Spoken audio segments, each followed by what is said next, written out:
lose all our money. I just don't do say those.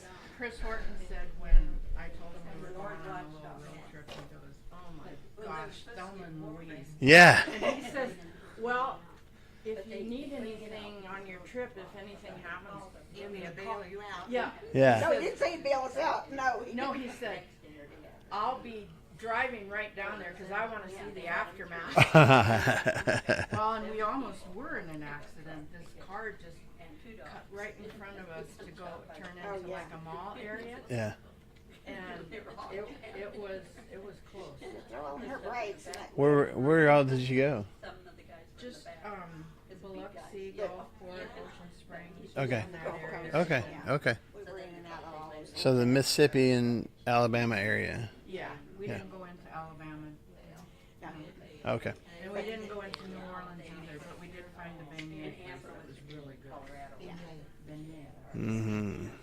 So good. It is. I told her, I said, I don't want to have to drive all the way into New Orleans. There's got to be a place around here that sells them. Yeah. Well, this wasn't even I would go. caffeine demonic, but it had some really good It was meat just like a There she is. I just found out you had a hurt foot. I had no idea. Yeah, I'm broken.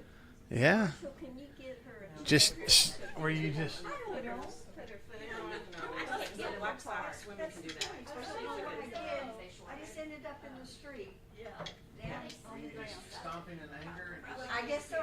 Yeah. Because there's, Thank you. I think the men only had 8. So that I'll figure out how we were gonna help. It was a low number, 700.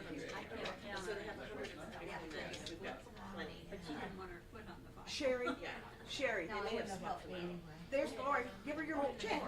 it would be. If you're handing out checks, I'll take one. No, she told me not. She told me not to forget to let her. to give Yeah. Lori You, them. don't forget you're supposed to give me one too.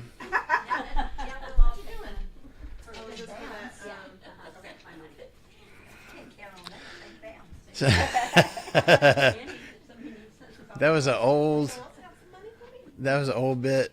I mean, a lot. That's like back when I was in college from Jeff Foxworthy when he talked about somebody coming to repossess his car, and he's like, if you don't give me, it's like $3,500. The Camaro's coming with me, and he's like, where am I going to get that kind of money? And he's like, well, you can't write me a check. He's like, no, I can't. A check? Yeah, I can write you a check. I thought you needed money. Tell you what, I'm going to pay the whole thing off right now. So, okay. It is, welcome, Brandon. Sorry. Welcome. You're fine. You're fine. Don't let her fool you. Well, thankfully you guys have Don't made let it her all the fool way you. to chapter 7 while I was gone. Well, Are you impressed? Are you impressed? maybe not quite that far, but we are in the throes of summertime. So I thought, well, let's see how much we know actually about summer. And honestly, we're on the downhill side of it because June 21st, 22nd was the first day of summer. So the days are going to start getting shorter from now on. Well, trying to put babies to sleep whenever you've got like 30 more minutes of daylight. Yeah. Okay. Which U.S. state has the hottest average temperature? New Mexico. Not Texas, not Arizona. New Mexico. Nope. Florida. Hawaii. Florida. Good guess. Yeah. Florida has the hottest average temperature. Just because it's so far. Yeah, closer to the equator, all that kind of stuff. And which country was the record for the hottest temperature ever recorded set? Death What Valley. country? Country? Uh-huh. Oh, country. Uh-huh. Not state. South America. No. Iran? That's the There was one that they recorded Saudi Arabia? from satellites that said that there was like this 100 and whatever degree thing. I'm being serious, in Iran. But they won't count that as an official measure one because like it's not a thermometer on Earth to measure it. Australia, Africa. No, honestly, Lou had it right. What was the first one you said? Death Valley. Death Valley, California, which is in the No way. United States. Hottest What? temp ever That's recorded. crazy. 134 degrees in Death Valley I've driven back through in there. like 1913 or something like that. I felt like my car tires were going to like, melt as I'm driving through.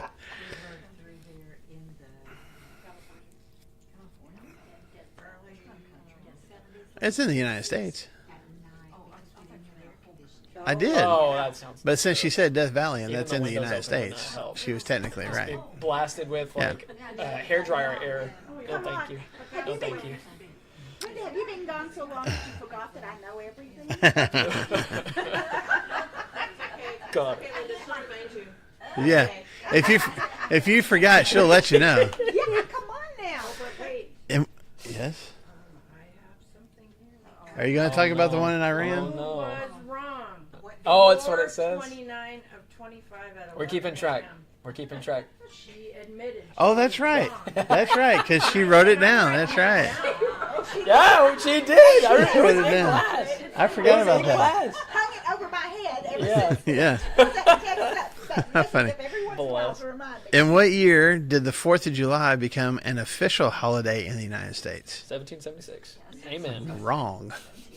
I would say, 1777. Well, how about, Supposed to be the 4th. It was Is originally supposed to be like the 2nd or the 3rd? Mm-hmm. supposed to be signed on like the Mm-hmm. 3rd. Mm-hmm. Or it This was is signed the on the 3rd. Or history. No, of it's, that. they thought it was going to be ratified on the 3rd, and it ended up being on the 4th. Yeah. I'm not complaining. take a guess. How It being about- on a Friday this year was great. So How about 1870? That's exactly right. Don't Now write that we down. go. Stop. Don't write that down. 1870 Stop was it. the first Stop it. year. I know that's not fair.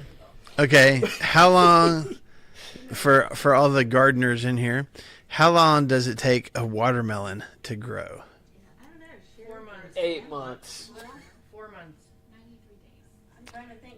Anywhere, depending on what kind of watermelon it is, anywhere between 75 and 100 days. The average is about 90 days. What? That's crazy. Both of y'all over here just like. snipers. Yeah, I mean, if we were keeping score, this side of the room is doing a whole lot better than this side of the room. Laurie, Switzerland over here. I'm just saying. You're Switzerland. You're right in the middle. Okay. Here's something that my guess is Brandon has probably never heard of. Probably. What popular drink, and I use air quotes around popular, it was popular, I don't know if it still is. What popular drink was originally invented as an ice cream topping? Drink? It's a drink, but it was originally invented. Ice cream topping. No, not root beer. No, that's not. Not Coca-Cola either. It's got to be No. like chocolatey or something, like a Dr. Pepper No. or something. Root beer floats. That's it. That's what she said. No, it's not. It was here. Let me What if give it's you a little root more beer? details. It could be a root beer though. It was originally invented as a syrup to put on ice cream, and then people started putting it in water and making it a drink. Like a cherry Coke or cherry. What's that cherry drink though? Like the Mm-hmm. cheer wine or something like that. Mm. Oh. Yeah. Hawaiian punch. No. Wow. That's why it's so thick. Hawaiian Hawaiian punch was originally sold to like ice cream shops and pharmacies and stuff as a topping for ice cream. Yeah, that's what my grandma. That's all she had for us whenever we went to her house was Hawaiian punch. Yeah. They didn't have Kool-Aid and chocolate chip cookies, so I don't really know if Yeah, it's no. It can't be VBS if you don't have punch and Jesus cookies. is like, nope, that one doesn't count. That one doesn't count. We had Kool-Aid all the time. Yeah. Some tang. That's why I still like, even like the Gatorades, I still like grape the best because my mom always bought grape Kool-Aid. That's, I mean, We'd argue over which Yep. flavor. Yep. Drank it in those aluminum different Cups. Yeah. oh yeah. We had our I know. That's we a had lot of our effort. Tupperware pitcher that we mix it up in. Mm-hmm. Have you ever had one of the drinks that they have out now that come in aluminum cans? I saw one at the. It's Like water. sodas? No, it's water. Had a lot of those. But it comes in an aluminum can, but it's got jar. It looks like a jar. It's got a screw top. Oh. Well, I saw one at Walmart yesterday, and it had some kind of water in it. All that stuff you're just talking about, that all comes back, and suckers, millennials like me, are like, "Whoa, that's incredible! I will pay $10 for that Well, water." that's Yeah. kind of what it was, except it was a had Yeah. out there at the time. That's cool. So when you're still with our summertime trivia, when you're standing on the beach and you're looking out across the horizon, how far can you actually see approximately? Mile and a half. 3 miles. 3 miles. You're on a roll today, man. But you 3 You can't miles. talk anymore the rest of the class. Oh, that stinks. Okay. And then this one, this is the site that I was getting some of these questions from, because I went through and double checked to make sure that, things hadn't changed. This one had the wrong answer. There's a new updated answer, I guess what I'm saying. How tall is the tallest sandcastle that has been recorded by Guinness Book of World Records? How tall is it? I was going to say No, that was the old one. It's been beaten. It's been beaten. 52. It's higher than that. Higher than that. 69. 69 feet 5 inches. I'll get one. Hey, I'm gonna give In- I'm gonna give his point to this side. He's sharing he's on this side of the table, so he's sharing his point with this side. That's right. Woo! We'll leave Yeah. this class proud. Here's your bonus points. What country is it in? Florida. That's Florida is a country. no. I don't know. No. Yeah. No. Yeah. No. That sounds like it. No. Is it super random? No. Super random. Switzerland, Romania, Denmark. Spain? Denmark. I'm not kidding. Denmark's It's like, in yeah, Denmark. let's do it. And you don't think about They built Denmark it being in- a place where they have a coastal No, area. Yeah. no. I mean, I thinking know No, rocks. there's a I sea. think I know there's a I sea think they there. built it just in a random place and just got a whole bunch of sand that they dumped in there and built it. But it's but yeah, 69 feet 5 inches. It was built in 2021, and like part of it was there's like a couple of COVID themes because it's like coming out of COVID. And they were fed up with COVID, and so it kind of had some of those themes to it. Anyway, so there you go. Put a mask All right, on it. What's it? just Mask on the whole thing. you can't see it because it's got a mask on Yeah. it. What? Was it? I mean, was it a sand castle? Uh huh. It's a sand castle, but then there's like some figures and things that they've made into it. That like there's like a person holding like a syringe with like supposedly the vaccine, and then there's a mask and some things like that on it. Interesting.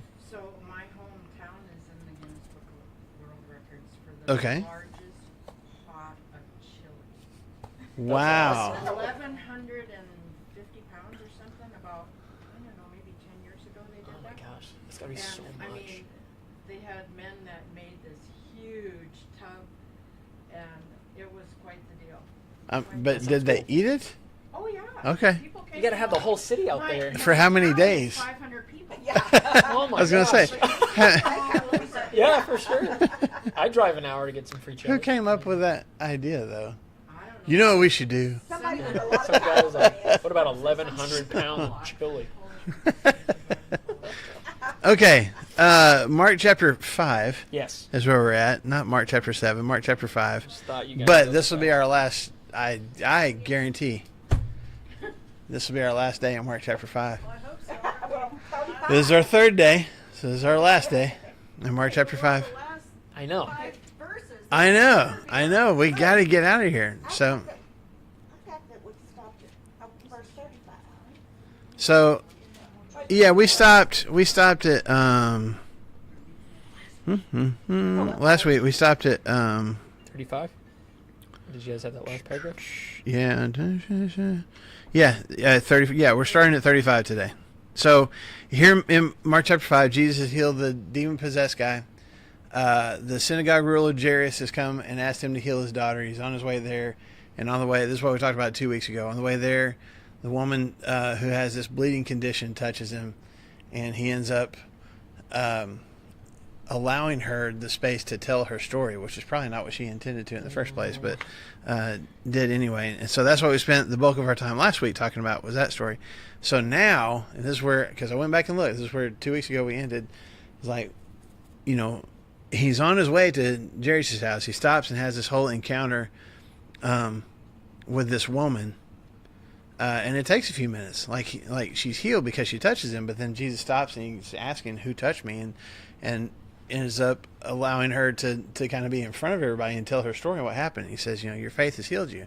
Meanwhile, over here on the side, it's probably Jairus going, tapping his foot and like, hey, Like, just, I'm thinking but desperation. we're on a, you know, maybe even kind of grabbing his hand, like, let's go. So, Were you able to look up the uncleanness of a woman's monthly? I completely forgot about that. So, I'm sorry. Remind me of that again, and I will look it up. How I remember long you she's- asking now. How long she is? No, it was, Why it was so unclean, if that was something like that? Well, Yeah. yeah. Why was it that why was it? in Leviticus, all the laws about a woman being unclean, why was she both obviously physically but spiritually unclean when it's something that God made her body do? That's true. Who knows? You wouldn't need one, I guess. I don't know. Anyway, okay. Let's Hey, Lori has an answer. Ooh. Switzerland has some. Switzerland. Get one for this team. I don't know if this is true or not. Okay. I have followed this lady on Instagram. This is so random, but she's like an Orthodox Jew, and she shares like her life is like, and so like all these different things. So I scrolled back to see if she addressed this, and she did because she talks about going to the mikvah a lot. Uh-huh. But she lives in a big Jewish community, so like where she goes, it's kind of set up for Yeah. this kind of lifestyle.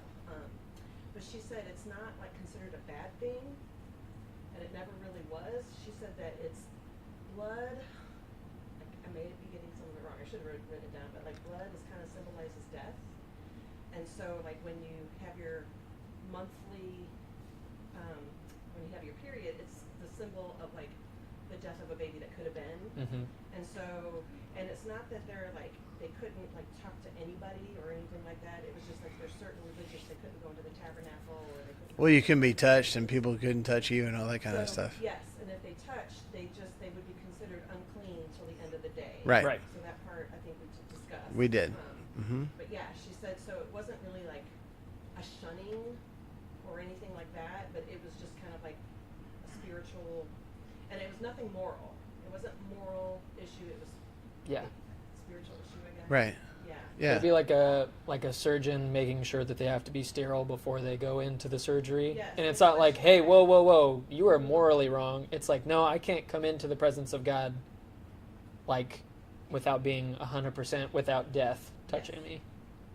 Yeah, and she was even saying like nowadays they have like 2 separate beds, and like when the women are on their period, they sleep in separate. The men and the wives sleep in separate. Interesting. Beds. Odd. It's like the traditional. Yeah. Yeah, yeah. Yes. Yeah. They have separate beds. I need more Jewish friends. Man. And they sleep in separate beds till 7 days after. Okay, well, I have Yeah. a question. How do you have to announce it everywhere you go back then? For sure. Back then, you would have to only. Is it a secret like you do now? Yes, you could, That's why it's but You just walk in a room and go, I'm I done. don't know, it was way harder to hide back then, because that's another thing she talked about was like disease was a much bigger issue back then as well, and the blood, you know. and this is that's one of the things, right? That's the same. That's one of the things I mentioned last week is a lot of God's laws in the Old Testament that have this, spiritual kind of consequences to it are also very hygienic. Yeah.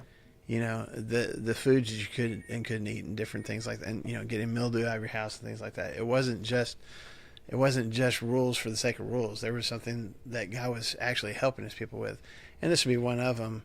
With the potential for disease and stuff like that. Now, going back to your question, could you just exist without telling everybody? Yeah, but if you walked into a public place, you were expected to try to keep other people from being unclean. If they can't touch you and that kind of stuff, then you were like, it would be wrong for you to put someone else in a position without them knowing it to be unclean. And so it was a courtesy out of your part to say, hey, you don't need to touch me or don't come near me. touching them like on an arm or something. What would that have to do with? They didn't know what we know now. I'm- It was a spiritual thing. Yes. Then it was.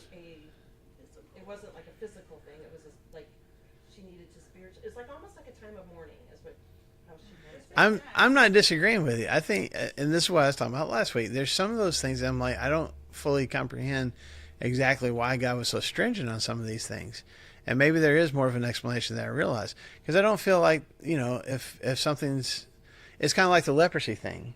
There were some of those diseases that weren't contagious It was called leprosy because they didn't have another word for it. It's a skin disease. It wasn't necessarily infectious, but they didn't know that. And it wasn't just about the disease. It was about there was something there was something unclean about you spiritually if you had a physical uncleanness. And so Too, it might be death because they lost digits and stuff. oh sure, absolutely. Because you were spiritually. Yeah.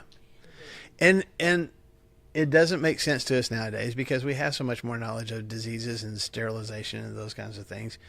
But at the same time, it does at least reinforce the idea of purity and living a pure life in response to God versus an impure life, which includes, our sin or lack of sin, and just having even just the physical reminder, there's something distinct about God. He's not like everything else in this world. There's something holy about him. And when I approach him and when I'm trying to be close to him, I need to do whatever I can to have my life aligned with his.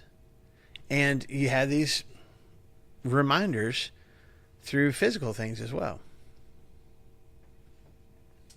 I think women would feel really bad. I'm sure they did. Well, and not only Class citizens anyway. right. Worldview. It's hard. It's hard. I'm sure. Imagine trying to explain this to your daughter, before she started. Oh, you're going to have to be shunned. Yeah. You've been good this whole time, but Yeah. now once a month. But just for a week. certain amount of time. But it doesn't seem like they were like, from what I can gather from what she said, and nowadays, they don't like go away. Right. They just can't be touched. Right. And they cannot enter like religious areas. I don't think that in general when women were having their monthly period that people were like, oh my gosh, you're evil now and like get away. I don't think it was like that. However, I do think that was more the kind of life this woman was living because this was a daily thing. This wasn't once a month. Yeah. This is a daily. Yes. Interesting, she was like in a crowd. Yeah, she probably shouldn't have been. She probably which we kind of Yeah. well we kind of hinted at it. She probably kept it to herself, and that's why that may be one of the reasons. I won't say it's the only reason. One of the reasons why I'm just getting to him. I'm not gonna get in front of Jesus and I'm gonna say, hey, I'm bleeding. I'm like, Defile just the let me healing. get a quick touch, because she doesn't want to draw attention to herself. And then Jesus like takes the spotlight and is like, tell everyone, and she does, and he says, it's your faith that's healed you. And it's a powerful story of not just healing, but of redemption and of acceptance. Jesus didn't even mention, hey, you probably weren't supposed to touch me because you're like, it's not about that. It is, look at what God did. Look, and it's your faith that God, your trust and your belief that God could do something like this for you that caused this to happen. That's what Jesus wanted people to pay attention to. It's another example too of where he puts her heart over Her actions, yeah. Like, I think sometimes we get so focused on our actions piece of it because that's where we can find comfort, right? We Right. have to, Can yes, this see is it. right. No, this is wrong. Yeah. That's tangible. Like we can follow that, but your heart, like we know when we're like struggling with our heart. Yeah. That's a little bit less. It's a little bit more scary to say, oh, he's putting his faith in my heart, not in my actions. Yes, And I think absolutely. This is another great example where she was, to your point, breaking the law. She shouldn't have been doing that, but he didn't care. Yeah. That's not the point. That's not the She's point. Yeah. reaching out to the only thing that can do something. Because she's tried everything else. And this is the only thing that can heal her. Would they have been punished? Yeah, not necessarily. I mean, you would have just been shunned again. I don't know that, like, she's not going to get arrested and thrown in jail or anything like that, but just I'm sure the Pharisees would like, have had something to say. Of like, they would hey, have. man, I don't know if I'm sure they would have said, go back home and don't like. They would have chastised her for sure. oh, shame, yeah. Hmm. Stolen? I don't think so. I don't think it would have been that extreme. Call her out. He could have called her out. For sure, they would have called her out. She would have had to go home. They probably, there's some level of shame and embarrassment that they would have inflicted on her. Well, since she touched the hem of his garment, would that have made him unclean? That's what we talked about last week. Probably so. Thank you, Paulette. Sorry. except, What? except, Oh, No, this 2 is weeks really ago. bad. Sorry, 2 weeks ago. 2 weeks ago. I keep saying last week, and I mean 2 weeks ago. that's true. Last class time. I think technically, yeah, but then it's like at what point? Because he grabbed hold of the leper too. So was he unclean when he grabbed hold of the leper? I think Jesus, I think Jesus responds to that question like, why are we even talking about this? Like the point is there's. Like the ultimate cleaner. Like, I did too. So I don't think they made him unclean. He made them. so yeah, I think in that moment, if you want to consider it according to Jewish law, was he unclean in that moment she touched him? Probably, but then she was clean. So at what point does, and that's where the rabbis back in this time would have gotten really technical. Like, okay, but you were unclean. Really? At what point was I unclean? And then, well, when she touched fabric, yeah, but when she touched fabric, she was clean. Yeah, but before that, well, she didn't touch it before. Like, you could get into this whole thing. But that's the hard part about Jesus, though. Yes. Be unclean. That's the part about Jesus, though, is that in all of this, if you brush past somebody, you're now unclean. But that is, not that it's not possible because he's human, but that's completely different because he's Jesus. So instead of the uncleanness, like a disease, think of it being like transferred to me and now I'm unclean. He's like, no, actually, we're going the opposite way. My holiness and my perfection is now making you completely white as snow. Yeah. And so the Pharisees would be like, no, you're unclean. He's like, actually, I'm not. So Yeah. Thank you. Yeah. But that's because he's Jesus. Go back and listen to it. Yeah. It was a good discussion. The Bible Project has a really good video on holiness that is That part. displays that super well. About Jesus. So, I may have tuned out by then. Talk about her Orthodox Jew. It is wild. Like how she keeps a kosher kitchen. Oh, yeah. You have to separate all the meat and Yeah. all the things that she goes through. It's wild. There's So a- there's- interesting, modern though. day. yeah. Like back then, you would like kind of expect it, but like growing up, I didn't Yeah. have any exposure to. There's a guy, I can't think of his name off the top of my head, but it's probably at least 20 years ago. He wrote a book called Living Biblically, and he spent a whole year trying to just do everything, Bless.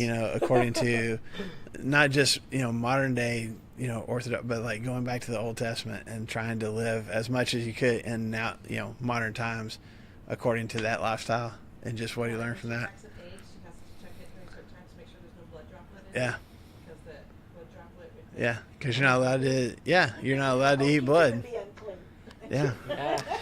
So Unstock the fridge. Take all the whole fridge out. I feel like It's like a Virgo. She like covers the countertops with like whatever. So it can be kosher. Yeah. Fred Spandorf has a lot of information. Oh yeah, he does. For sure. For sure. A lot of work. Yeah. I look at that, In I'm this like, dang. in this moment I feel like Jarius. I'm like, man, my daughter's dying over here, guys. We gotta get to it. And I said we'd get through this chapter today. Yep. Okay. Got 30 minutes. Get through the 8. So yeah, we can do this. Because verse 35, what's the first phrase? While Jesus was still speaking. So he's talking with this woman, right? Like he's completely focused on her. While Jesus was still speaking, some men came from the house of Jairus, the synagogue ruler. Your daughter is dead, they said. Why bother the teacher anymore? Ignoring what they said, Jesus told the synagogue ruler, don't be afraid, just believe. I want to stop right there real quick. We'll get through the rest of this.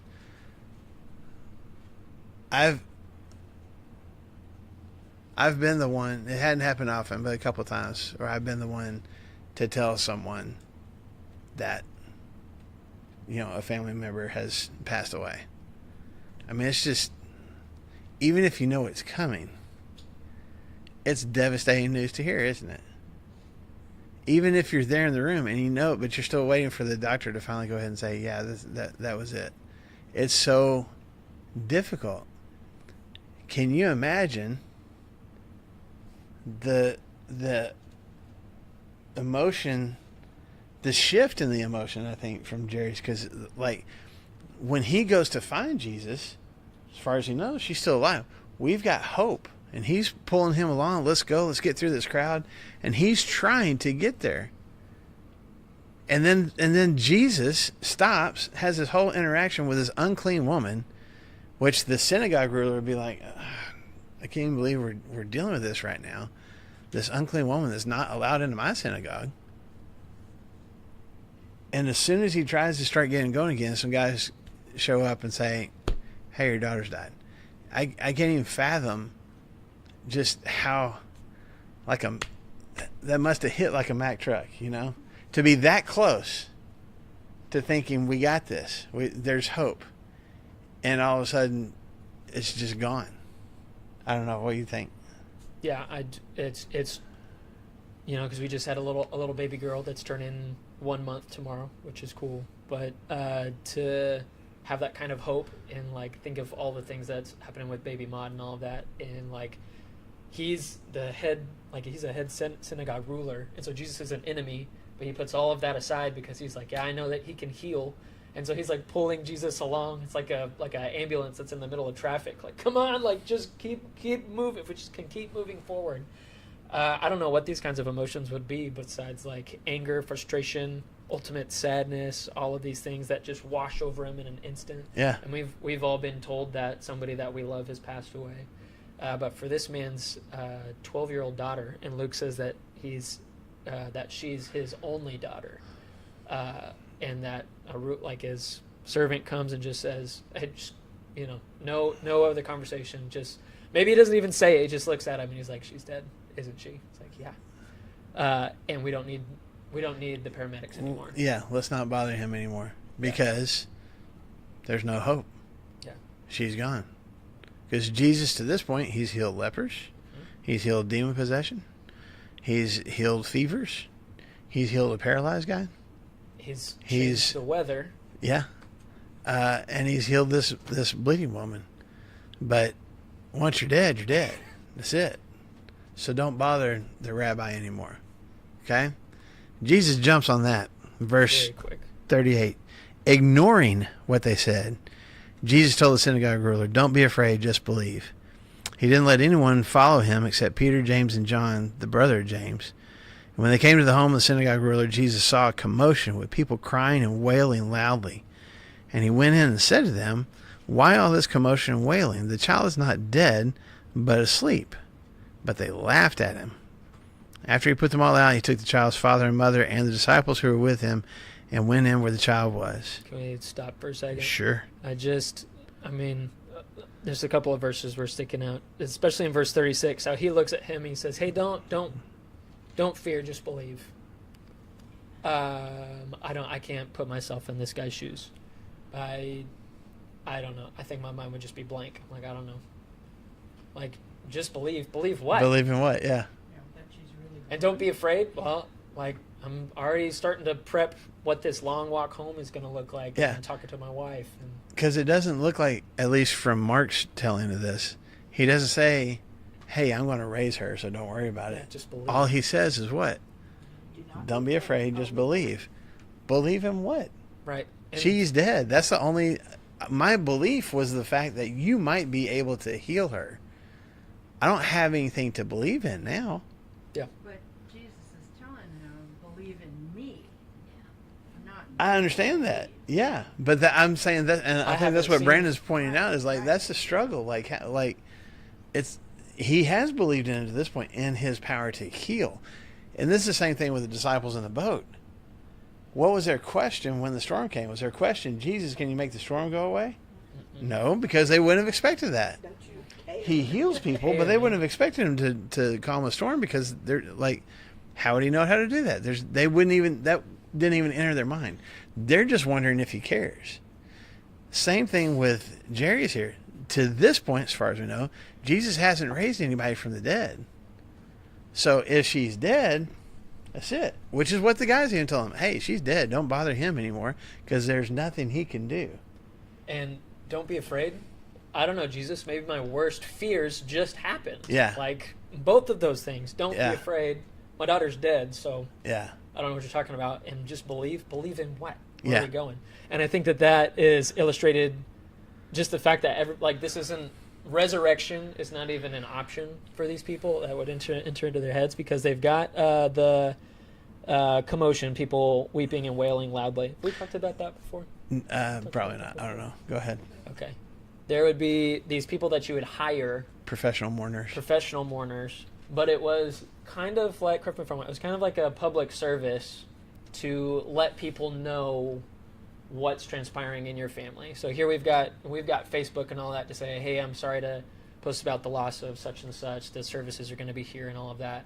And those things would happen, but this is an immediate. I mean, if she just died, they had the mourners and stuff like that there ready to go because she was on death's doorstep whenever Jairus left. Like, they're there and they're ready to go, and so they are. I don't think that they are friends and family. I mean, some of them I'm They sure might were, have but they probably had professional mourners there, because it was also what I've got to note. One commentator that I read said that it was like if you didn't reach a loud enough decibel level with your wailing and mourning, I'm being serious. That there was something you just weren't being pious enough. You weren't Honoring them. You weren't honoring them enough. It was kind of like, oh, you really don't care if you don't have enough. If you don't have enough wailing going on, how much did you really care about this person? So it could be that whenever these people come and tell Jesus, they can already hear at least as a he's little getting bit close of to the house, for a sure. little bit of the decibels of the weeping and the crying. Mm-hmm. I'm just going back to this, don't be afraid, just believe. Jairus was part of the group that were against Jesus. Mm-hmm. Okay, so Quite what was he possibly. believing in? Just that God could heal? I think so. And maybe what Jesus is saying is, by saying just believe, it's like believe that I am who these people are trying to tell you who I am. Yeah. At the point of somebody saying your daughter just died, you're not even hearing that, but maybe after the fact, you're going to ponder that. Keep your eyes on me. But I would also, I'm not disagreeing with you at all. I think you're right. Maybe I can throw this wrench into it, though. Going back to the storm again, when he calmed the storm, what did he get onto the disciples for? Their lack of faith. In what? But what about him? Did they lack faith in his ability to calm the storm? They didn't know he could do that. They didn't know he could. Right? And their amazement afterwards, after he asked the question, their amazement is, who is this that can control the weather? So Jesus asked a question before that. What his question about their lack of faith is not in their lack of faith in him to be able to calm the storm. What was their question before he calmed the storm? Don't you care? And Jesus, I think, it took me a while to figure this out. I might be wrong. This is where I'm at with it right now. I think Jesus is getting onto him like, your lack of faith in my ability to care about you. Come here. You don't believe that I actually care. Why? I wonder if it's the same kind of question here with Jairus, or not question, but just like, because what do they say? Don't bother the teacher anymore. Don't bother him. Well, just let him go. And if Jesus is like, yeah, she's dead, I got to go heal some other people. Yep. What is that saying about him? That he didn't care. What is Jesus telling Jairus right now? Don't be afraid. Believe. Believe what? He's not telling them, believe that I can raise her. He didn't tell him that. Believe what? That I still care. Luke says, do not be afraid, just believe and she will be healed. Ooh. Okay. So that's Luke's version of it, yeah. Luke's giving you a little bit like, hey, there's some hope here. But I still think the belief is not just about power. It's about concern. Just recognize, and don't we struggle with that sometimes with God nowadays? Like, I can believe in God's power. I can believe that we have a God of the universe, but sometimes do I wonder if God actually cares what's going on in my life? Yeah. And I think that's what Jesus is encouraging. At least part of what Jesus is encouraging Jairus to have here. Have some faith that, I'm not. They're telling you to leave me alone. I'm still coming to the house. This still means something to me. And I know we had this whole interaction with this woman over here, and I care about her too. But I haven't lost my concern and my compassion, my care for you. Let's go to the house. It's like he's answering the faith that Jairus had just coming to Jesus in the first place. Mhm. He's like, I know that this was a bit of a sacrifice for you to like come to me. So he's like, hey, like that sacrifice is not going to go looked at. Yeah. But What was They're the other thing making- that jumped out at you? no, they're just making the loud commotion and stuff like that. And then Jesus says something else. Oh wait, before you say that, Oh, I'm just sorry, gonna go ahead, I'm going to double down on what you're saying. Go ahead. That word commotion, that Greek word, is also used in Matthew and in Acts that we translate as riot or uproar. This is Oh boy. a riotous sound that these people are making at the death of this little girl. Go ahead. Which a 12-year-old girl dying is a tragedy For sure. in every sense of the word. Yes. And so all of this is normal. Like Mm-hmm. all of this is not surprising. Mm-hmm. And Jesus says, why are you making such a commotion and weeping? The child's not dead but sleeping. Okay. But then what's their reaction to They him? laughed at him. Okay, and did a little study on that. The laugh is not just like this guy. Yeah. It is a derisive. They are ridiculing him in their laughter. Like they're like, what an idiot coming in here and saying that she's just asleep. And Yeah. You're a preacher, not a doctor. She's dead, you Yeah. idiot. What? Are you going to disgrace the family and the father standing right next to you saying these things? yeah, So they get a little, I don't want to say violent. They're violent with their words. yeah, and As insulting. Accusatory. Yeah, exactly. Which exactly. is why Jesus, Kicks them all out. well, yeah, so it says, what is it? But he put them all outside. Okay, Yeah. just a second. That's, there's put or take, like put them Yeah, outside. you like That's, it's physically getting a hold of them, and you're Yeah. no longer going to be in this room. yeah. Why would, Yeah. why would Jesus get, I mean, think, there's time, Jesus made a whip and used it. Jesus flipped tables and all of that. And there's a little bit of force right here. Why might Jesus get a little forceful? Because they were ridiculing him, but also they wouldn't have, maybe they wouldn't have let him get to the room. Maybe. If he's just saying that she's asleep and like, we're not going to let that guy in there. They knew that death was irreversible. Yes. Mm-hmm. And I think that's why he said, she's not dead, she's asleep. Uh-huh. If Marshall walked into the waiting room after my 12-year-old daughter dies and says, hey, she's just asleep, I'm like, get out. Yeah. Like, Yeah. They're not wanting to see him. And he's like, you know what?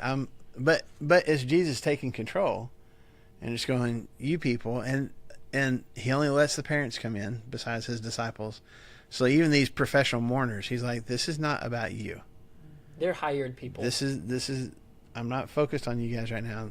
These are the people that are hurting, and I'm going to heal their hearts as well as, heal this little girl. So these were actually strangers? Not necessarily complete strangers. I mean, they probably knew each other in town, but you would have people that In the house? Neighbors. mm-hmm. They were in the house and they were mourning and they were, it's, Doing their job. yes, they did. Yep. Hired. Yep. So but it wasn't, it's just not uncommon. Everybody, Yes. there would be an expectation. Oh, there's going to be mourners at the house. Mm-hmm. Mm-hmm. Do they make that, they would make, they show video of mourners in Israel, Mhm. like that. Mhm. And the women are making this real high pitch. Mhm. Is that what they're Probably doing? so. That's probably part of it. Yeah. Really? I mean, if it sounds like a riot, like Yeah. you said, Yeah. if it sounds like a riot, this is wailing Yeah. It's Yeah. Screaming out loud. loud. pitch. Yes. I don't know how they make it, but Yeah. it's not. But they a learned how. sound. Yeah. And if you're in that community, you would hear that and be like, oh, Somebody's. Yeah. You would know. It would be the alert to know. You would know. "Oh, I wonder if it's that person. Keening. So he brings. Keening. Interesting. Prolonged and high pitched. Yes. In a way that expresses grief or sorrow. He, yeah. He brings. What's 3 disciples with him? Peter, James, and John. Okay. So this is a first-hand account from Peter through Mark. Right. Remember? Yeah. And this is not the only time that he'll get those three, that he'll give kind of those three a special peek behind the curtain. Yeah. But this is the first time that it happens. John doesn't include this in his gospel. No, John hardly includes any miracles in his gospel, honestly. He's very, That's just kind of not his purpose. Which, on the flip side, Mark and probably Luke are the most Miracly. have the I most guess miracles miraculous listed. is a Yes. better word. Miraculous Focus, is a yeah. better Focus word. on the miracles. In there that it said, and he permitted no one to follow him except Peter, James, and John, the brother of James. There weren't two Johns. There were two Jameses. So it seems weird that they would say, you know. What He's I'm all. saying? I Peter, think. Well, Peter, but John, we James. have talked about John the Baptist already, and that Okay. I think there's part of Mark that's just like, hey, let's just be clear. I've already mentioned James and John to you. Let's be clear. That's who that is. Okay. I think I it's think that's also what it's about. a more familial thing too, where I don't know if you guys have siblings, whether older or younger, but whenever I was going through high school, I was the first, I was the oldest, and then my sister Brandy and Bradley would always be, "Oh, you're Brandon's brother, right?" yeah. Instead Yeah. of, "No, you are Brandy," it's Brandon's sister. Okay. Yeah. And so it's kind of like, hey, just so we know, he's the younger brother, So you have a sister named Brandy? and Uh-huh. a younger brother named Bradley. Yep. So, yeah, verse 40. They go in where the child is. Verse 41, he took her by the hand and said to her, Talitha cum, which means, little girl, I say to you, get up. And immediately, which is one of Mark's favorite words, immediately the girl stood up and walked around. She was 12 years old. At this, they were completely astonished. You think? He gave strict orders not to let anyone know about this and told them to give her something to eat. Not to let anyone know about this. Mhm. So The sorry, riot's whoever- happening. Whoever proclaimed you dead was mistaken. No, no, She's no, just not asleep. mistaken. She was full on dead. Yeah. What No, is like, it yeah, gonna What, say? not, like, just What he said. Yeah. not ready for all Yeah. the Yeah. attention. Safety and all. It's now we're back to Jesus going, shh, don't tell anybody. Shh, shh, shh, shh. And told them to give her something to eat. Well, Phyllis said if she walked out, well, everybody knows she's awake. Yeah, exactly. Yeah. No, you're gonna have to stay Now, here. now who's going to look like the idiot? You people that are screaming and stuff. Yeah, I said she He was walks out. asleep. He's like, losers. Yeah. Like, look at y'all. Yeah, We were talking about the unclean stuff in verse 41. He touches the dead It's a girl's dead hand, body. takes her. Oh, that's weird. Okay, so that's not a good time, because he's unclean because of that, right? If he was not Jesus, and then he talks to her in a different language. Well, I say different language. Aramaic. Talking to her in Aramaic, okay, which means, little girl, I say to you, arise. There's one commentator, I don't know if you have this too, that the literal translation is like little lamb. Hmm. Just this very, like, precious, 12-year-old girl, precious girl. I say to you, arise. Jesus speaking to unhearing ears, dead unhearing ears, grabbing the dead unfeeling hand and bringing her up. Yeah, and immediately the girl got up and began walking. Because it's what 12-year-olds do. Yeah. I just imagine, I don't know how long she's been on death row. I know. Well, it's a few minutes. I mean, Well, no, I know she's been dead for a few minutes. How long has she Oh. been in this Yeah. spot of... who knows if she had been like unconscious or Yeah. like, I'm thinking of Peter's no idea. mother-in-law and how she's like, or something like that, and she's just like, "Hey, you're healed." And what does she do as soon as she gets gets up? up and starts Fixing it. stuff. I love it because I think it's just like Jesus's like power over death. It's like not only I'm like, oh, I just drank a remedy, and so in the next couple of days I'm gonna get better. It's like she was dead, now she's fully back to being 12 years old. Yeah, jumping She gets around, up, she's like, walking around. "Oh man, that was weird. Okay, so where's my friends?" Like, Yeah, and her parents are like, "Oh my gosh, hold me." She's like, "Stop! Like, let's just Yeah. get out of here." yeah. And then, but why did he say to give her something to eat? She's been sick for a while. Okay, she's probably, I mean, she's up walking around, but there's probably some weakness there. Yeah, yeah. This Jesus- is not just, a Yeah. temporary thing. She's, yeah, she's actually alive. Jesus does It's the not a same ghost. thing. It's not a story. We gave her something to eat. He does the same thing after Jesus is resurrected. He goes, whenever he stands in front of his disciples, it makes mention multiple times, not just once, Jesus shows himself to Peter and the guys that are fishing. Jesus is already making fish for them to eat. Whenever he goes together, he's like, hey, put your hands in my fingers and in my side as he's eating food.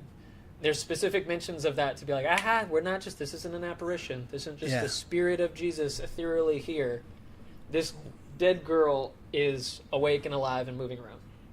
You know, what I find interesting in this is that, you know, Jesus took her by the hand and said to her, little girl, I say to you, get up. It reminds me of the creation. Mm-hmm. God just spoke. And there was life. You know, Jesus was there Mm-hmm. because of the Trinity. And so by that, they were, you know, it just reminds me back of creation. Let there be. Yes, you're exactly right. I'm breathing life into this person in a way that nobody else can. Here's the other piece about this, though. If we truly believe in Jesus' power, could Jesus have healed this little girl without even going to Jairus' house? He could Absolutely. have helped her in verse 21. When Jairus first, which, you know, yeah, because let me look. He said in verse 23, hey, my daughter, Yeah, he he put your hands on her so she'll be healed. But could Jesus heal her just with a spoken word? Yeah. Yes, because we'll come across another story where he does that. So, yeah, he could. And then could he have raised her from the dead by just speaking a word? Well, I think so, because in the book of John, when he raises Lazarus, does he put his hands on Lazarus? No, he just talks to the tomb. So, why do you think Jesus went? Credit wouldn't have been given to Jesus if he had done that. It would have just But he doesn't want the credit. some miraculous recovery. Right, but he doesn't want the credit because he tells him not to. Huh? They're witnesses for later, because later on, when he becomes public with it, they can all say then. Yeah, we were there. We saw it. Yeah. It's also like a journey. I don't know if you're going there. Jesus is very particular about who's in that room because it's the girl and mom and dad, but then also, yeah, and himself. So he's very particular about who witnesses this miracle. So very important for Peter, James, and John to see because he's like, hey, remember, this is what I do. This is what I'm about. Like I bring people from the dead. That's what I do.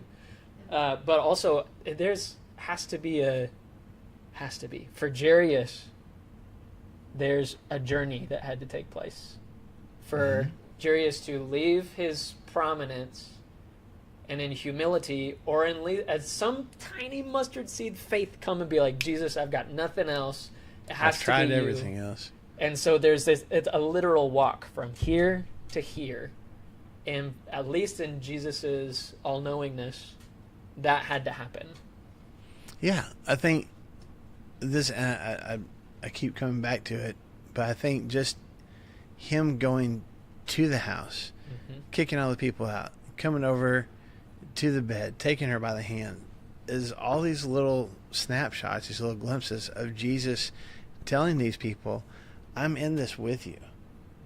I do care. I'm in it. Like, let's go see her. It's not something that he just, all right, she's healed, let me go do something else, because he doesn't care. He is demonstrating how much this random little 12-year-old girl means to the Son of God.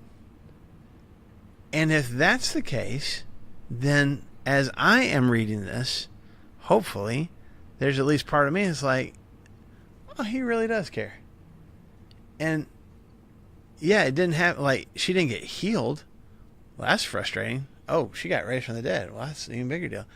When I'm struggling with something, Jesus may just be in it with me for a while. Not heal me of it, not take it away. Just like, yeah, I care. I'm in it with you. We're going to get on the other side of this. You're going to see something amazing when we get on the other side, but I'm not going to do anything until I'm ready to do something.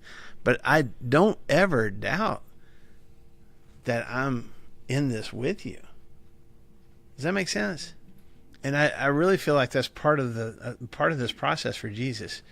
When the guy showed up and said, "Hey, don't bother me anymore," you're like, "Stop. She's alive." But that's not what he did.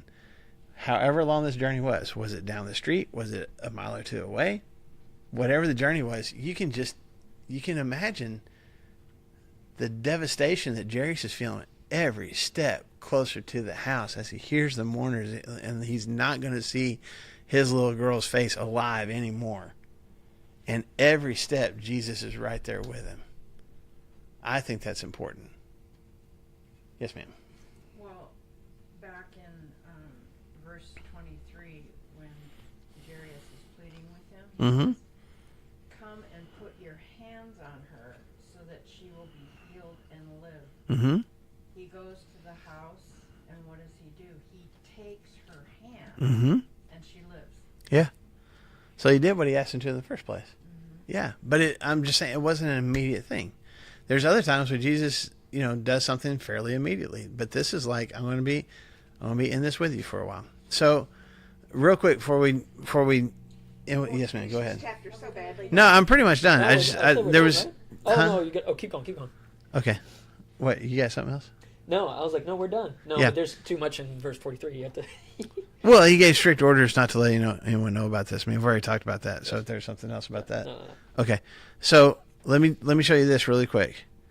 Kind of this connection in these last 4 miracles: the storm, the demon-possessed man, the bleeding woman, and the dead girl.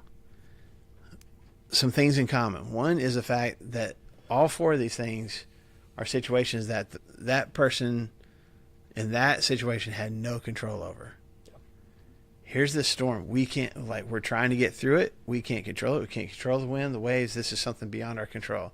This guy that was demon-possessed had a legion of demons inside him that caused him to do things beyond his control. Cut himself, hurt himself, scream at people, all the things he was doing. And he had no control over it. This woman that was bleeding had gone to doctors, had done all the remedies, had prayed, had done everything, and it kept getting worse. She had no control over it. Jairus is coming to get his daughter healed, and she dies. We had no control over death. So here's these 4 situations, just boom, boom, boom, right in a row, where we as humans have no control over those things. And Jesus steps in and is like, yeah, but I do. Watch what I do with this. All 4 of them had people that tried to fix things on their own. We tried to sail. The guy had been chained up. The bleeding woman gone to the doctors. Jairus had done probably everything that he knew to do, and couldn't fix it themselves. And all 4 of them deal with this question of faith. Because what does he ask his disciples? Why do you have such little faith? He tells does he say anything about the demon-possessed man? Go home and the demon-possessed man, verse 19, go home to your family and tell them how much the Lord has done for you. The bleeding woman, what does he say healed her? Your faith has healed you. What does he tell Jairus before he raises his daughter? Don't be afraid, just believe. There's this question kind of underneath this that Mark is asking us as readers. What do you believe about Jesus? Because that is the question that Jesus kind of asks all these people over and over. And it's not just him asking them. Mark is going, hey, what about you? What do you believe about Jesus? And so this is why the end of Mark 4 through Mark 5 is one of my favorite passages of scripture. It's probably why I'm joking with y'all about it being y'all's fault, but it's I can spend 3 days. I can spend 3 class periods on it easily. And I've talked about this multiple times, and it's still I get neck deep in it because there's so much, not just because there's so much here, but it's such a solid reminder to me personally of how Jesus, I believe, still operates, and how I still have to be faced with the question sometimes, what do I believe about him? What do I know and trust about him? Any other 2 cents worth you want to throw in? I'm glad that we're reading the Gospels. I don't know about y'all, but if each of us were to count up all the times that we've each read Mark or Matthew or Luke or John or anything like that, we'd be like, man, these stories are old news. Old in the literal sense of we've read these stories forever.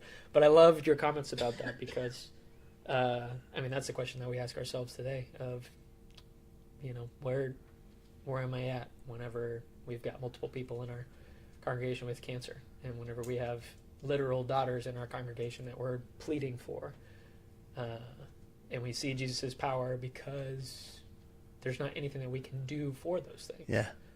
It's out of our control. Yeah, and Jesus it's cool because, like, we want all those things to stop.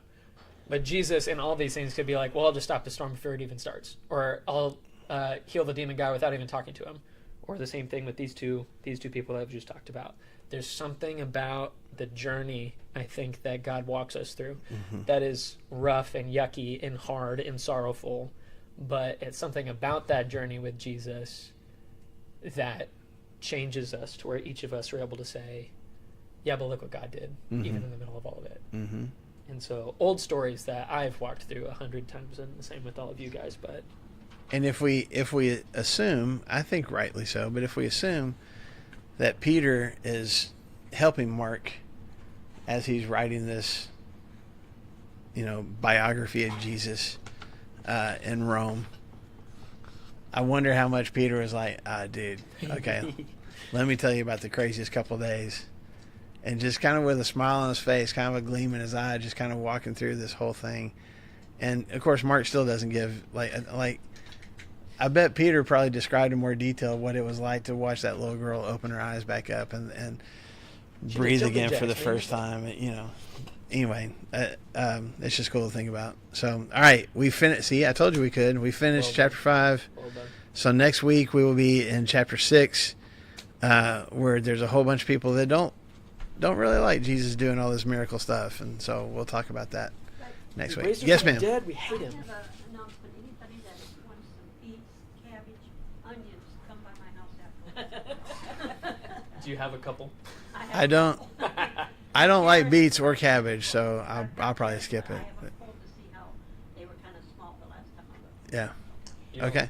You don't like those Yes, ma'am. But I think it's interesting too that when he healed her, he didn't want it told.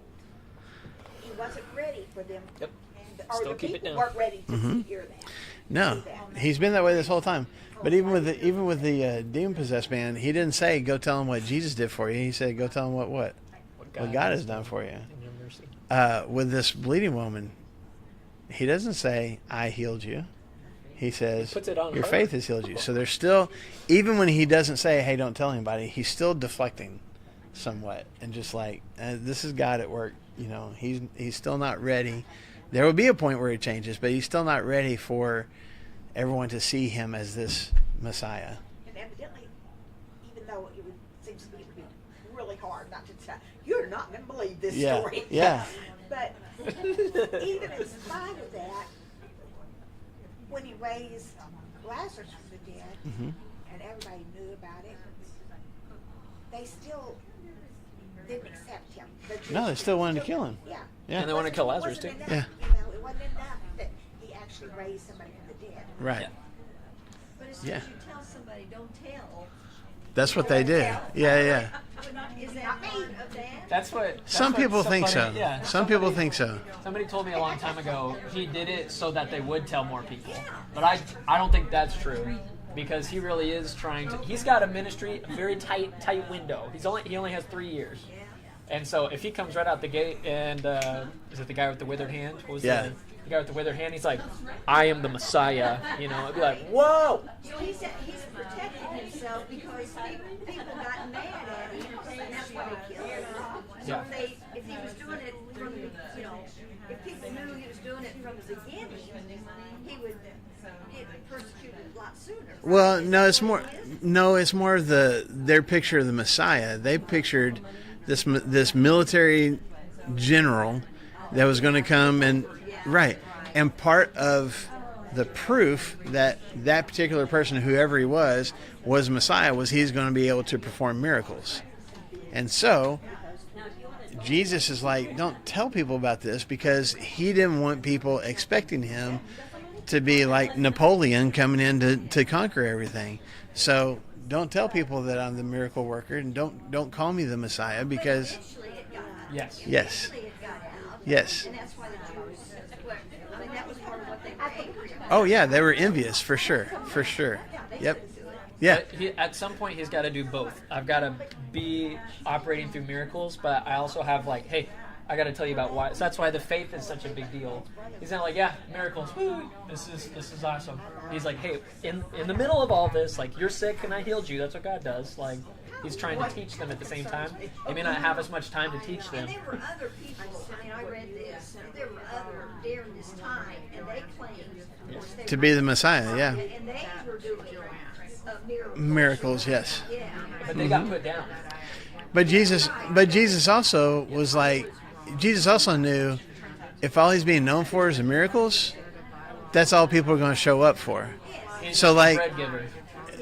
in when John tells the story in John chapter 6 about Jesus feeding the 5,000, then the crowd shows up the next day and they're like, hey, we're here. And Jesus is like, the only reason you're here is because you're hungry. You ate last night and now you want another meal. You don't care about my ministry or what I'm trying to say or what I'm trying to do. You just want some food.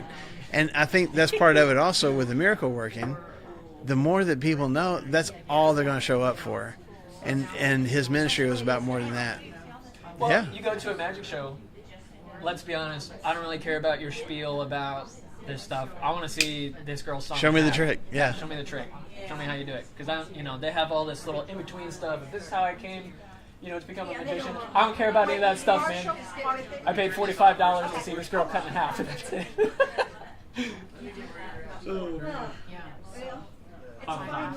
Yes. 3-year-old classroom? Sure. I can go with that.